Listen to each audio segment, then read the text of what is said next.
4 mois après le premier coup de pelle, c'est presque le statu quo sur le terrain. L'entreprise, bien que mobilisée, peine à se mouvoir en raison de l'opposition farouche des populations, lesquelles exigent le paiement préalable des indemnisations avant tout déploiement des engins. On accepte l'autoroute, on veut notre argent. Il n'y a pas de problème. 5 km après 5, on continue, c'est comme ça. Nous proposons d'abord, si l'État, comme il déclare, n'a pas de l'argent, qu'il fasse 2 ou 5 km, ils indemnisent les 2 à 5 km. Ils rendent compte au chef de l'État que l'argent est fini. Qu'on ajoute.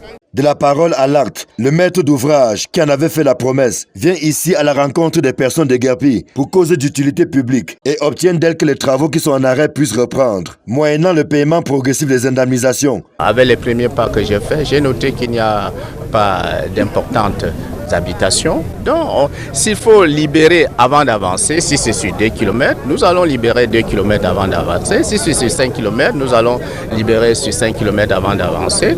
Dans la foulée des engagements pris, un comité local de suivi est mis sur pied et placé sous l'autorité du préfet du département d'Union Ekele. L'entreprise a au trop besoin de 50 mètres pour commencer le terrassement parce qu'elle doit poser sa pelle. Et c'est pour cela donc que ceux dont les maisons doivent être cassées immédiatement, ceux dont les champs vont être détruits immédiatement, doivent être connus. Et compte tenu des difficultés à avoir de l'argent, on commence par payer ceux-là. Première phase de paiement pour qu'ils se relogent.